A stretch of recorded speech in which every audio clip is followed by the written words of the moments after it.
मैं चमनलाल अत्रे सरस्वती शिशु मंदिर से आचार्य आज आपको कक्षा पंचम विषय पर्यावरण अध्याय 1 चलो सर्वे करें पर चर्चा करेंगे। ठीक है, आगे देखते हैं। अब सर्वे कार्य किसे कहते हैं?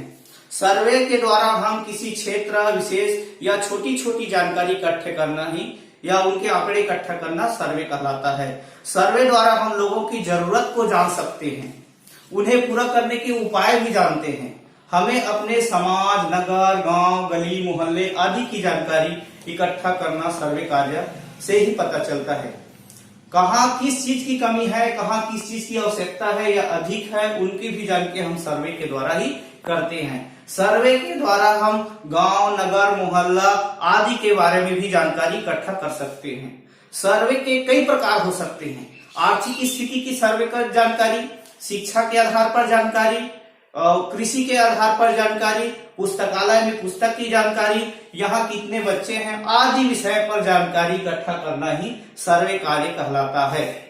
सर्वे कार्य मुख्य रूप से कहा जाए तो सर्वे वह कार्य है किसी आवश्यकताओं को जानना, किसी चीज की आवश्यकताओं को जानना तथा उनके पूरा करना, उनके समस्याओं को सुलझाना ही सर्वे कार्य कहलाता है। तो सर्वे कार्य हम किस प्रकार से करें, आइए देखते हैं। सबसे पहले ठीक है, सर्वे कार्य में क्रमांक सबसे पहले बना ले। हम किसका सर्वे करने जा रहे हैं, किसमें, गली मोहल्ले में, तो हम परिवार के मोहल्ले में जानकारी इकट्ठा करने जा रहे हैं। तो सबसे पहले हम अपने पुस्तक, कॉपी या चार्ट बना ले। चार्ट में हम क्या रखें, सबसे पहले क्रमांक लिख लें।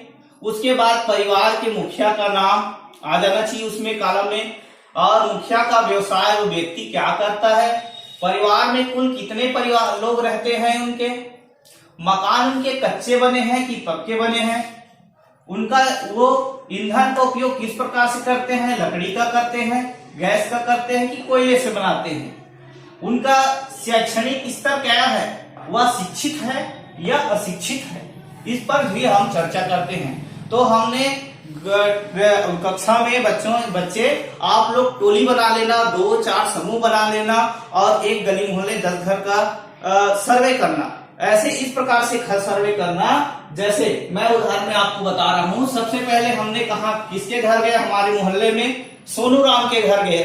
सोनू राम घर में गया तो वो परिवार का व्यवसायी क्या व्यक्ति है, ये मुखिया कौन है, सोनू राम है। उस परिवार का व्यवसाय क्या करता है, सोनू राम कृषि कार्य करता है। उनके परिवार में कितने लोग रहते हैं, 6 लोग रहते हैं। उनके माता पिता, उनकी पत्नी, ठीक, कितने हुए, और उनके बच्चे, इस प्रकार से 6 जने हुए।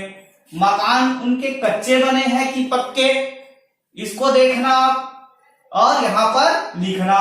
ईंधन का उपयोग वे कैसे करते हैं, लकड़ी से खाना बनाते हैं, गैस से बनाते हैं कि कोयले से बनाते हैं। तो वो क्या बनाता है, सोनू राम के परिवार गैस से खाना बनाते हैं। सोनू राम कैसा था, कैसा है, शिक्षित है कि अशिक्षित है, शिक्षित है। इस प्रकार से हम टिक करेंगे। ठीक है, उसके बाद दूसरा घर गए हम लोग, केशव, दूसरा मोहल्ला गए हम लोग। वो क्या करता है, उनका व्यवसाय क्या है, वे शिक्षक है। वो परिवार में कुल कितने सदस्य हैं, 4 सदस्य। ठीक है, उसके मकान कैसा है, पक्का, और ईंधन का उपयोग कैसे करता है, गैस का, और वो शिक्षित है, शिक्षक है तो शिक्षित ही रहेगा। ठीक, इस प्रकार से करना। आगे और देखते हैं। तीसरा घर गए हमने,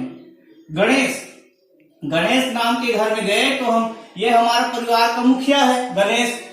उसके क्या मुखिया का व्यवसाय करता है, वो कृषि मजदूरी करता है, मजदूर है, वो मजदूरी करता है। उनके परिवार में कितने लोग रहते हैं, 8 लोग हैं, बहुत ज्यादा परिवार है उनके। ठीक है, और बेचारा क्या करता है, मजदूरी करता है। और उनके मकान कैसा है, कच्चा टूटा फूटा हुआ मकान है, उसका कच्चा मकान है। इसको हमने सर्वे किया, देखा। उनका ईंधन का उपयोग क्या करता है, वो लकड़ी का उपयोग करता है। वो गांव से, जंगल से लकड़ी लाता है और सूखी लकड़ी लाकर वो अपना जीवन यापन करते हैं। और वो कैसा है, वो अशिक्षित है, पढ़ा लिखा नहीं है। ठीक है, आगे देखते हैं। चौथा घर गए, शंकर नाम के व्यक्ति के पास। तो उनका व्यवसाय क्या था, वो व्यवसायी था, दुकानदार था, है ना, दुकान होता है गांव में, हाँ, तो दुकानदार था। ठीक, वो परिवार में कितने लोग हैं उनके, 5 लोग हैं। ठीक, आगे मकान उनके कैसे हैं, पक्के मकान है, ईंट का पक्का हुआ मकान है, छत वाला, ठीक है, उसको पक्का मकान कहते हैं। और ईंधन का उपयोग कैसे करता है, वो गैस से अपना जीवन यापन चलाता है, खाना बना करके। उनका शिक्षा है, क्या है, शिक्षित है। इस प्रकार से हमने किया। 5वें व्यक्ति घर फिर गए, गोपाल। गोपाल क्या करता है, उनका व्यवसाय, बेरोजगार है, कुछ नहीं करता, घूमते रहता है। ऐसे भी लोग देखे होंगे, गांव गली में घूमते रहते हैं, फालतू बैठे रहते हैं, कुछ काम नहीं करते, उसको क्या कहते हैं, बेरोजगार। और उनके परिवार कैसे हैं, 7 जने हैं उनके परिवार में और बेरोजगार है, कैसे जीवन यापन करते होंगे वो। ठीक, और उनका मकान भी कुछ नहीं करता, बेरोजगार है, लेकिन वो कच्चा मकान में रहते हैं, है ना, मकान भी उनका कच्चा है, कुछ नहीं करता है। ऐसे वो क्या खाना बनाते हैं, कोयले से या लकड़ी से बनाते हैं, दोनों से, है ना, कोयले से बनाते हैं। और वो क्या है, अशिक्षित है। तो बेरोजगार रहेगा, अशिक्षित है, कुछ नहीं कर रहा है, अशिक्षित भी है वो। उसको समझाना, ऐसे व्यक्ति को हम लोग उसके समस्याओं को जानना। ऐसे मैंने कहा अभी सर्वे में, उनकी समस्याओं को जानना और उनके जान करके उनको उपाय करना, क्या वो अपना जीवन यापन ठीक से कर सके, ऐसे उनको ज्ञान प्रदान करना हमारा कार्य और उद्देश्य है। सर्वे करके उन कार्यों को जानना, अर्थात हमने सर्वे, इतने जने का सर्वे किया तो हमें कई प्रकार की जानकारी प्राप्त हुई। यही क्या है, सर्वे कार्य है। ऐसे हमने कृषि पर भी कर सकते हैं, कृषि पर भी सर्वे कर सकते हैं। कृषि पर कैसे सर्वे करें, जैसे कृषि में बरसात में कौन सी फसल बोई जाए, है ना, कौन सी फसल बोई जाए, कौन सी खाद दिए जाए, आदि आदि विषय पर भी चर्चा कर सकते हैं। रबी की फसल में हमने कौन सी फसल लेनी है, दलहन, तिलहन आदि, इस विषय पर चर्चा कर सकते हैं। जैसे कोई व्यक्ति अपने विद्यालय में जाता है, कोई शिक्षक है, हमारे विद्यालय का शिक्षक है, और वह पुस्तकालय जाकर के पुस्तकालय के बारे में जानकारी प्राप्त करता है, सर्वे करता है। हमारे विद्यालय के पुस्तकालय में कितने पुस्तक हैं, कौन कौन सी पुस्तकें हैं, क्या ज्ञानवर्धक पुस्तकें हैं, इन पर उन्होंने चर्चा किया, देखा, जानकारी इकट्ठा किया। यही कार्य क्या कहलाता है, सर्वे कार्य कहलाता है। ठीक है।